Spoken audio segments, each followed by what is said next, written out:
What's up, guys? It's Eventon here, and today we're going to be having some fun doing some Abyssal module rolling. Now, I did have a video previously explaining it on how it works and all that stuff, but I want to mainly just have fun and just do some Abyssal module rolling so you guys can just see how much of this guy I'm blowing off. But I did have some Mutaplasmids and some other stuff I wanted to use anyway, so I figured I would just make a video out of it. But I did find two resources that have been infinitely helpful, and I think would be helpful to you guys as well if you guys do want to get into rolling Abyssals, whether it's for profit, for fun, what are the best ones to do and all that stuff. And this is the first one I stumbled upon. It's a video by this guy named Liam. See, I don't think he's made any E-videos or just videos in general, but this is easily the best video on Abyssal modules at explaining how it works, what's your percent chance of doing it, how you should price it, all that kind of stuff. So as you can see, I've already liked and commented on the video, which honestly, this kind of stuff really helps, guys, especially when you're completely at the mercy of like the YouTube algorithm to kind of get more exposure to other players or people on YouTube and stuff. So all that stuff really helps. And so it's easily the best video on YouTube, in my opinion, when it comes to educating people on Abyssal module and how to do, like he said, smart rolling. The website he's actually using right there, I actually have it pulled up right here. It's called mutaplasmid.space. And so here's actually the homepage. And the thing I like about this site is that it actually has the light mode built into it there at the top. But there's a few purposes for this. The first one is if you're just trying to find any kind of Abyssal module, like right now we're looking for 1MN Abyssal Afterburners. This will actually show you all the contracts that are available, how well it rolled on certain stats, so it's just easier to pick out what their cost is. All that is really helpful. Same thing with the roll calculator. If you're planning on rolling on a few different modules and you're really trying to figure out, hey, what's the percent chance of me getting, a 20% reduction in, the power grid or this or that, it'll tell you the percent chance, hey, 20%, 2%, 80%, whatever it is. And same thing with the appraisal tool. So let's say you did roll on something, you got some pretty good stats on it, and you want to sell it on contract.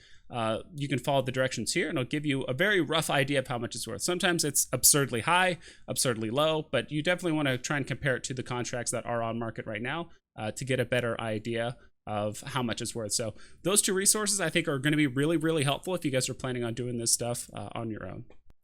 All right, let's start rolling. And I think the first one we're going to do is the damage control 2. And interestingly enough, the damage control Mutaplasmid, it only affects the structure. So nothing, as far as I know, affects the shield as well as the armor resist. So if you are rolling, doing like Abyssal module rolling on a damage control, typically that's usually for hull tanked ships like the Orca as well as like the Brutix and things like that. So don't expect to get like a shield increase or anything like that through the damage control to help out with like shield fits.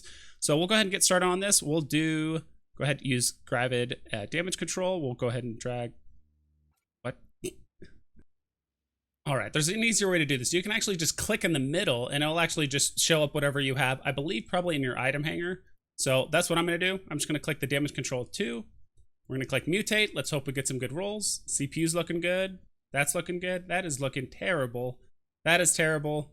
That is really good. So something with EM and thermal resist, this could be really good for a ship that is going to be going up against like Blood Raiders or something like that. If you're going to be taking on a lot of like EM and thermal resist. So this one isn't terrible. It obviously could be better, but it's not the worst one. So we'll go ahead and do another one because I believe that is my last one because we're just going to be doing 2 of each. So we'll go ahead and roll again. So that is good. That is not good. That is not good. That's an okay increase. So this one I would say is probably a little bit below average, And of course, I mean, the damage controls in general, they're mostly just for structure. At that point, you're probably not in a good spot. But I would say the first one's pretty good. The second one, not so much.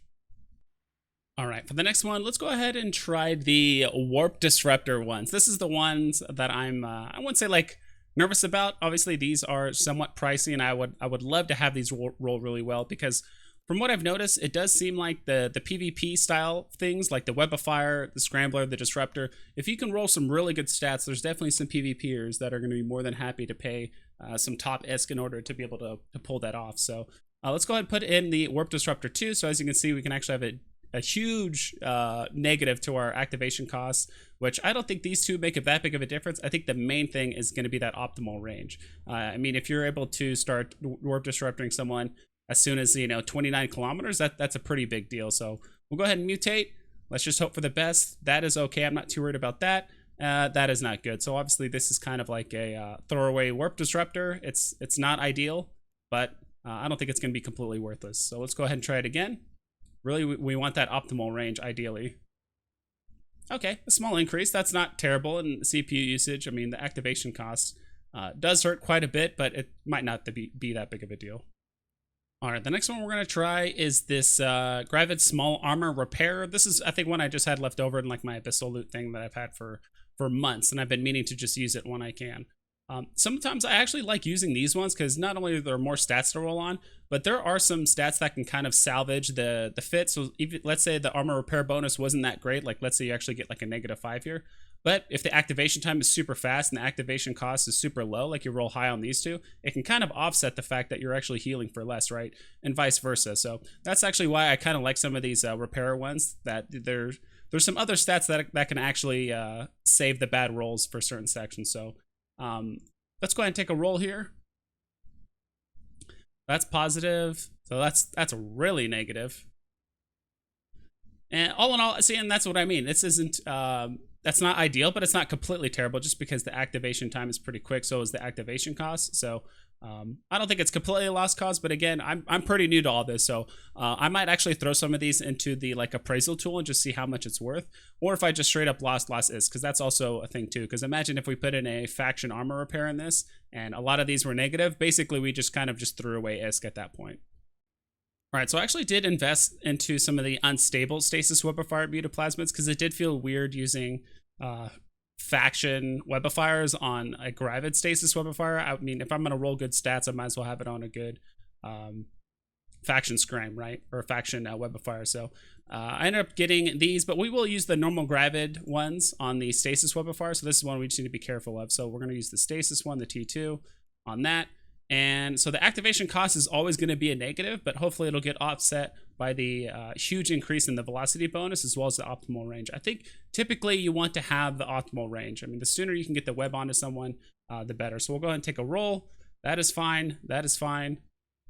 That is really good. So that is pretty much on the high end. I think most of the time using a Webifier isn't going to tax your CPU, or I should say CPU or your capacitor too much, but that optimal range is very, very nice, as well as the increase in the velocity slow. So we'll go ahead and do it again, just double checking it's on the T2 version. We'll go ahead and mutate this. So that is fine. That is fine. That is really good. And that is also really good too. So we actually had some really good luck with the Webifier so far compared to some of the other ones. And I think this one could sell for a pretty decent amount. And again, you know, imagine if we had both of these stats on the Dread Garista's version. I think that would actually sell for a pretty good amount if we got that that kind of increased range. All right, the next one is going to be the Gyro Stabilizer. So we'll go ahead and try this one. As you can see, and it's funny because some of the bonuses look so small, because even though it says unstable, which is technically the best version, these 2% bonuses, especially since they can kind of stack on top of each other, could really make a big difference. So we'll go ahead and put these in here. And it even shows you the modifier and the stat change. So we'll go ahead and roll this. That's not good. That's pretty good. That's okay. I don't know. That's kind of like middle of the road. I have no idea, to be honest, on this one. But I would assume these two kind of offset each other. It's not ideal, but it is what it is. So we'll go ahead and try and roll this one more time. That's not good. And so this is one of those times where it is just a loss, you know. Luckily, if you do have like a faction one in here, you do get slightly decreased stats across the board. It's not completely lost cause. You could probably still sell it for something, but it's not just something you're just going to end up reprocessing because it's so bad.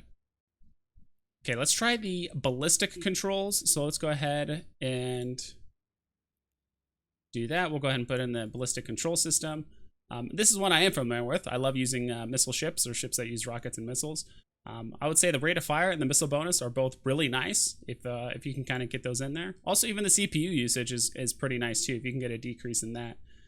Rate of fire bonus, not that big of a deal, but the missile damage bonus is really nice, and the increase in CPU usage isn't that big of a deal. But I do know that these modules do take up a pretty healthy amount of CPU. So sometimes even if you get dead even on both your missile damage and rate of fire bonus, or if there's even a tiny decrease, if you can save a lot of CPU, sometimes that might be even worth it too for someone to buy it. So one more roll here. CPU usage is terrible. That is terrible. That is really good. So this is a very awkward one. I'm not sure if this one would sell, but again, this is one of those things where you can even put on your own ships. You don't always have to sell it. But if you do have a lot of room left on a ship with CPU and you want to get that increased rate of fire bonus, who knows? I don't know. I guess I'm just trying to make sense of this obvious loss, but it's not that big of a deal. All right, I think we're going to save the unstable stasis and the faction Webifier for last, but we'll go ahead and try the unstable warp scrambler with the warp scrambler 2. So we'll go ahead and use that. So warp scram, I feel like most of the time with these Webifiers, scramblers, disruptors, you pretty much, the range is always the most important part. I would say CPU usage and all that stuff is pretty secondary. So here I would say we're mostly just shooting for optimal range, especially on something like a scram. So that is decent. It's halfway up. Obviously the CPU usage and activation cost is down, but that's not usually that big of a deal, especially if you're going to be putting something like this like on a cruiser or something like that. The optimal range, I mean, we're almost at 10,000 meters, when usually by default this has what? 9,000. So basically having almost a 10% increase in range could be very important, or could be very helpful to some PvPer out there. We'll go ahead and click continue. We'll go ahead and do one more. So that is fine. That's helpful. And that is not ideal. So this one it probably won't sell. I mean, it's just one of the ones that you could just use yourself. Not too sure.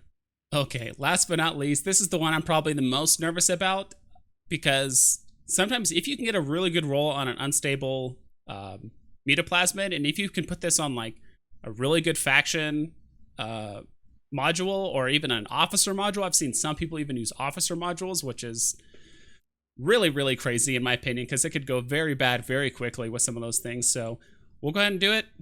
Wish me luck. We're going to put in the Garista's Webifier. Again, we're just looking for that optimal range. The velocity bonus would be nice, but we'll go ahead and mutate. Let's hope we get some pretty similar luck to the other one that we had. That is not good. That is terrible. This is pretty much a throwaway at this point. I mean, with stats that poor, we're not breaking, we're not going to be making any money on that anytime soon. We'll go ahead and try it again. Sometimes if you get one good module, sometimes it can offset a lot of really bad ones. So that's fine.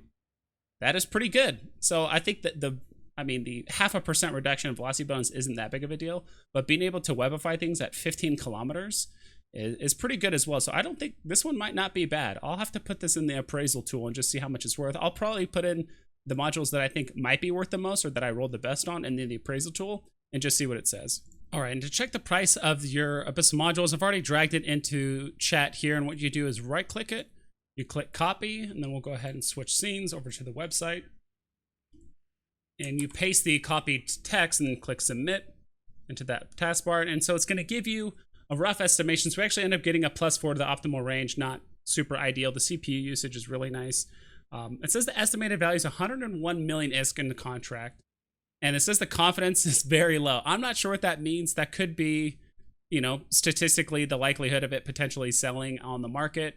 But it says this is all based on machine learning algorithms. The price ranges can range from completely ridiculous to somewhat accurate. Always try and compare it to some of the other contracts that are available right now. And if you do want to check, you can right click and go to finding contracts, or you could just use the website that I showed you before. And you can kind of ballpark it where the pricing of your module will fit compared to some of the other ones on.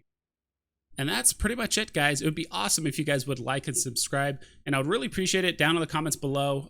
Just let me know if you guys either learned anything new, if you guys want to try Abyssal module rolling now that I've you guys have watched me do it, basically just straight up lose ISK, or if you guys enjoy this kind of content. I was thinking about making some YouTube shorts, which is I think more of like a YouTube mobile thing, making videos that are less than a minute long of either me just doing Abyssal module rolling, maybe doing some quick tips. If you guys are interested in that kind of content, put that down in the comments below.